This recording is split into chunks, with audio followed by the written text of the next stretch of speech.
My wonderful friends, it's time. The left is finally reaping now what it has sown. Cancel culture has run amok. For real. A statement from Dr. Seuss Enterprises. Today, on Dr. Seuss's birthday, that was yesterday, by the way, Dr. Seuss Enterprises celebrates reading and also our mission of supporting all children and families with messages of hope, inspiration, inclusion, and friendship. We're committed to action. Ooh. To that end, Dr. Seuss Enterprises, working with a panel of experts, including educators, reviewed our catalog of titles and made the decision last year to cease publication and licensing on the following titles. And to think that I saw it on Mulberry Street, If I Ran the Zoo, McElligot's Pool, On Beyond Zebra, Scrambled Eggs Super, and The Cat's Quizzer. These books portray people in ways that are hurtful and wrong. Ceasing sales of these books is only part of our commitment and our broader plan to ensure Dr. Seuss Enterprises catalog represents and supports all communities and families. All right, people, let's talk about it.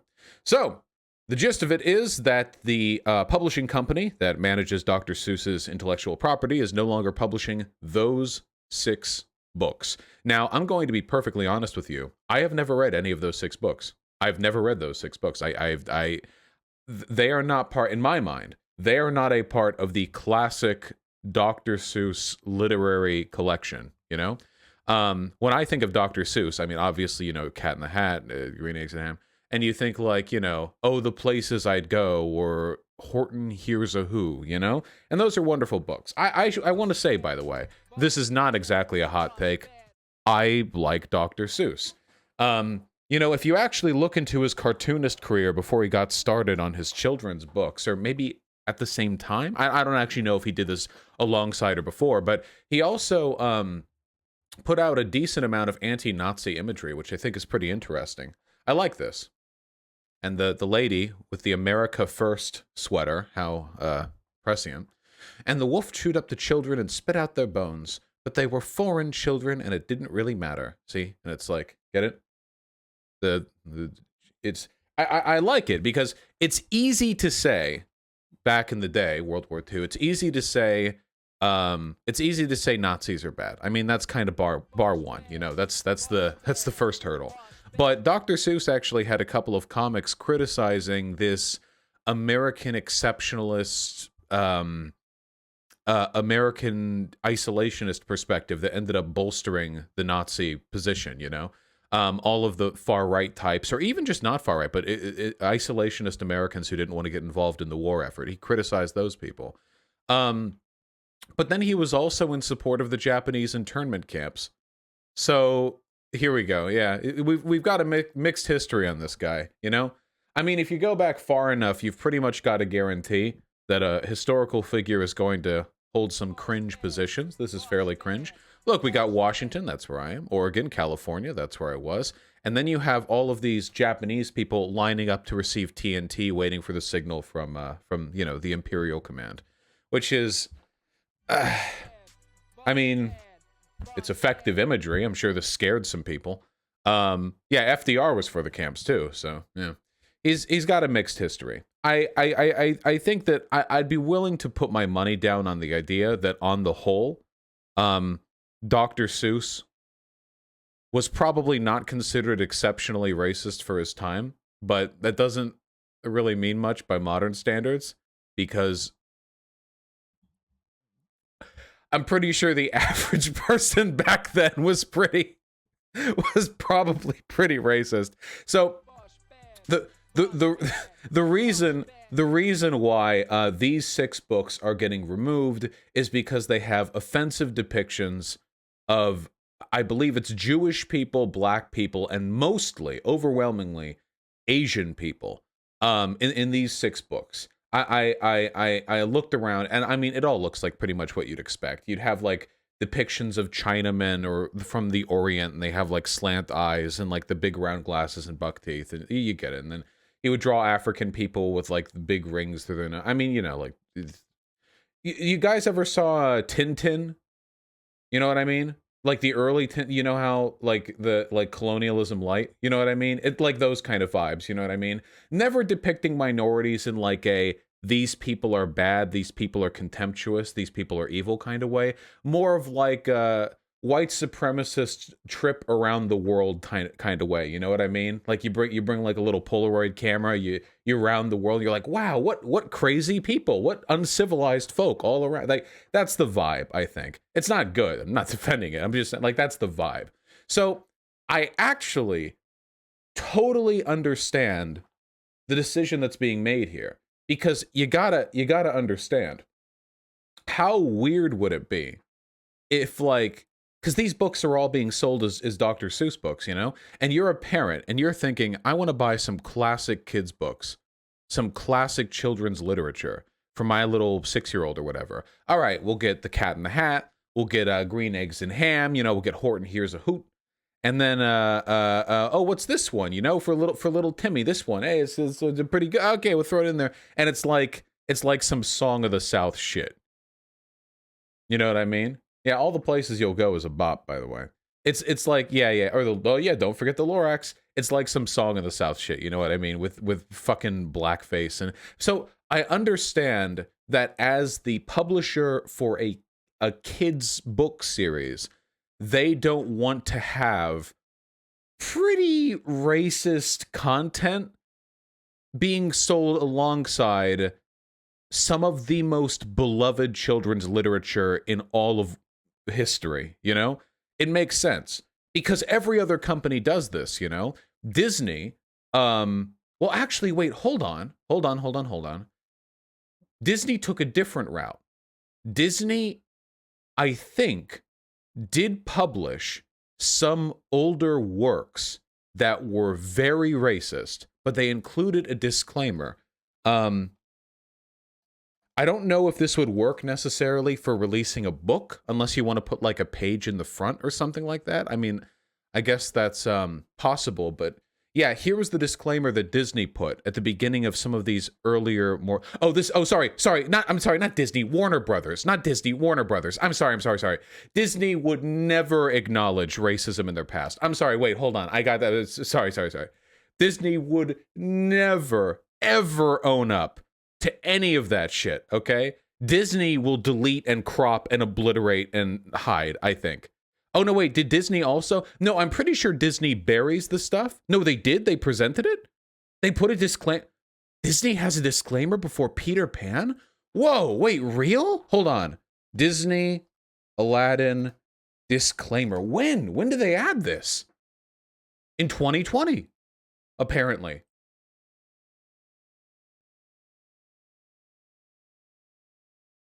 This program includes negative depictions and or mistreatment of people or cultures. These stereotypes were wrong then and are wrong now. Rather than remove this content, we want to acknowledge its harmful impact, learn from it, and spark conversation to create a more inclusive future together.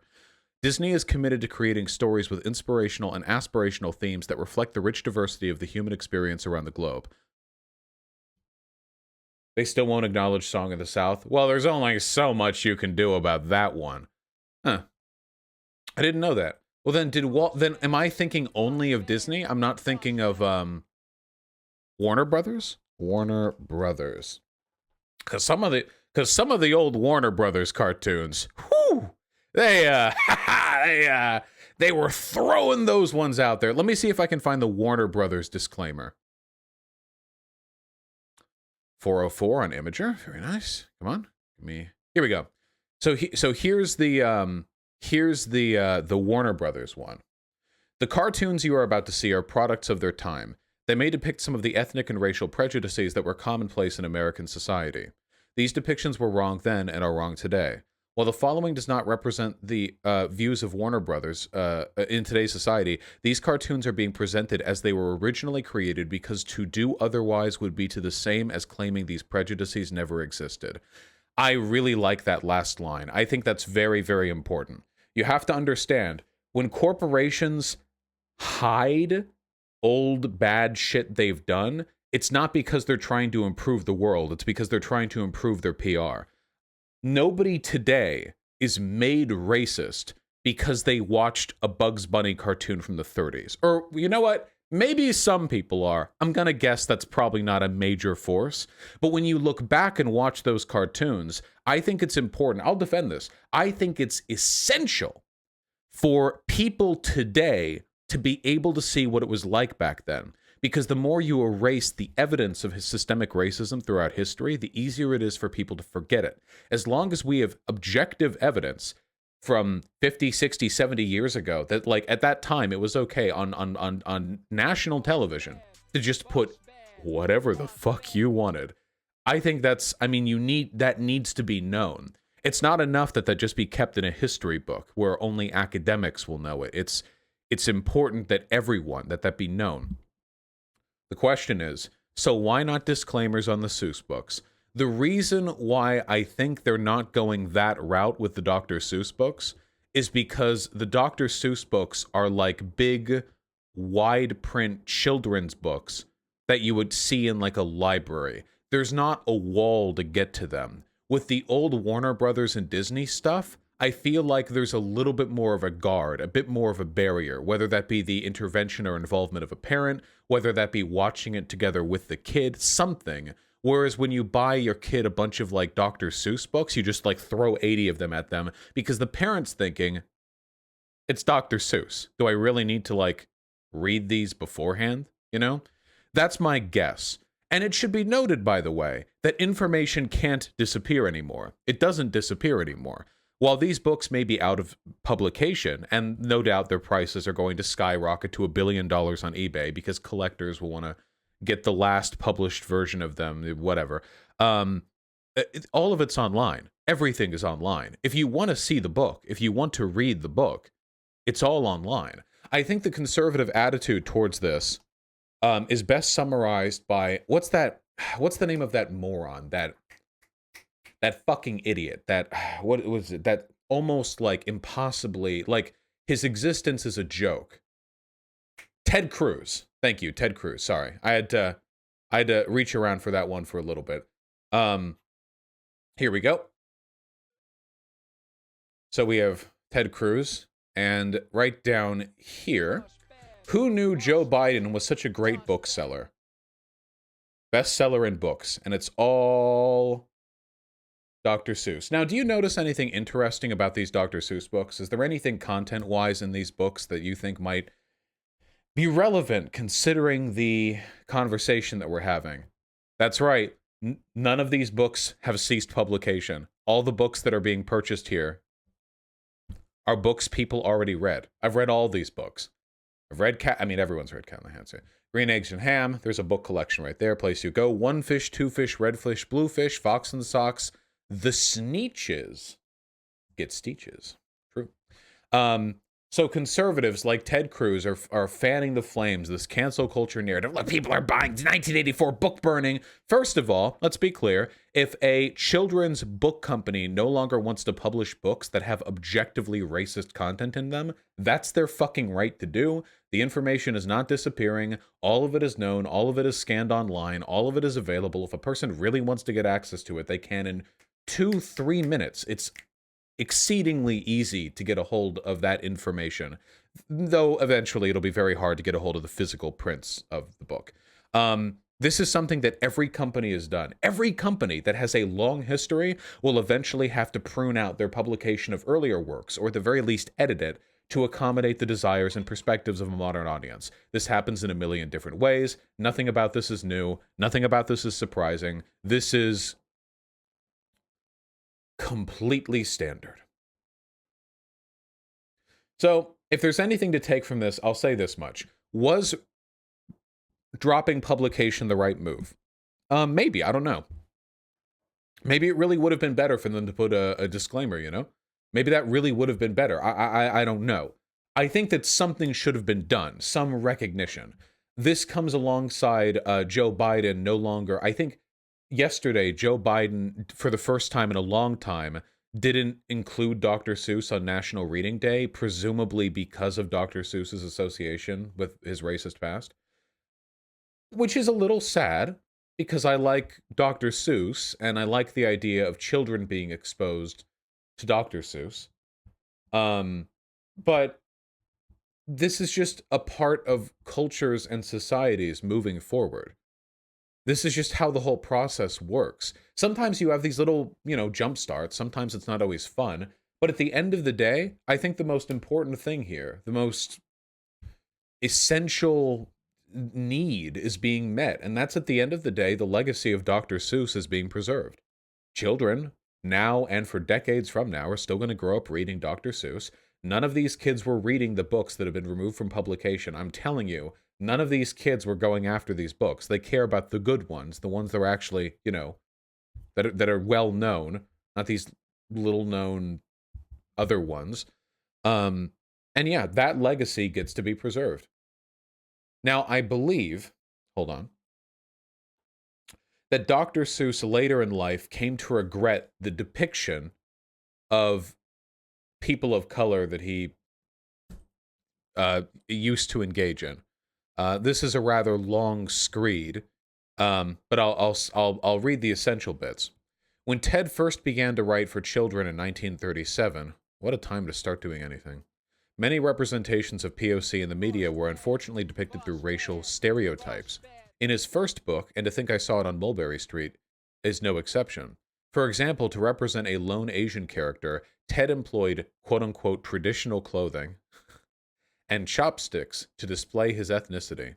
He originally referred to this character as a Chinaman and showed his skin color as yellow. It is important to note that in a later reprint, he removed the color and changed the text to a Chinaman. Oh, there he is.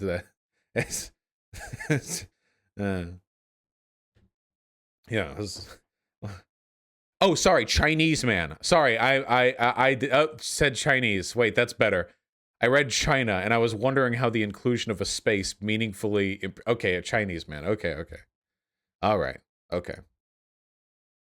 Mulberry Street was written in 1937. By contrast, the much-beloved The Sneetches was written in 1961, just as the civil rights movement was well underway. Ted wrote The Sneetches as a parable about equality. By drawing bird beings, he transcended the boundaries and pitfalls of using humans as characters and allowed all readers to relate to the characters as best as he could. On March 2nd, 2016, President Obama agreed with Dr. Seuss, telling a group of interns, "Pretty much all the stuff you need to know is in Dr. Seuss. It's like the Starbelly Sneetches, you know." Oh God, imagining Obama saying this is hysterical. "We're all the same, so why would we treat somebody differently just because they don't have a star in their belly?" Well, you see, pretty much all the stuff you need to know is in Dr. Seuss's book. It's like the Starbelly Sneetches, you know? We're all the same, so why would we treat someone differently just because they don't have a star on their belly? There, that's my best shot. You know what? Donate if you want me to stop. In his book, Becoming Dr. Seuss, Theodore Geisel and the Making of an American Imagination, biographer Brian J. Jones said that Dr. Seuss drew some racial stereotypes in his earlier work. Jones told the San Diego Union-based Union, "As I say in this book, it's not a great look for him, but he evolves." By the end of the 1950s, Geisel had written Horton Hears a Who, which is dedicated to a Japanese friend and is seen by scholars now as an apology for the earlier cartoons. He'd written Yertle the Turtle, an anti-fascist send-up of Hitler, and he'd penned a magazine story that would become the anti-discrimination book, The Sneetches. I don't think you write a book like The Sneetches if you haven't evolved. I think that's really nice. I don't think that Dr. Seuss was a bad guy, honestly. One of the key components of being a leftist, of viewing these problems as a leftist, is to recognize that things like racism predominantly express themselves through systemic means. And when a person like Dr. Seuss is publishing books that have racial stereotypes or refer to yellow people as Chinamen, that is a component of institutional racism. But the racism doesn't come from his heart. It's not some essentialist characteristic that bleeds out through the ink of his pen. It's a really complicated combination of factors, and as an individual, he can move past the effects of his earlier work, and it seems like he did. So I think that's nice. He did cheat on his wife when she got cancer, though. I don't know anything about that, and it is utterly irrelevant to what we're discussing right now. But if you want, you can go find his grave and piss on it. Anyway, Godspeed. Didn't Ted Cruz read Green Eggs and Ham for a filibuster? Yeah, that's probably why Biden's no longer recognizing it for for National Reading Day, right? Sticking it to Ted Cruz. Oh yeah, here we go. Thank you, D'Angelo Wallace, for the yeah.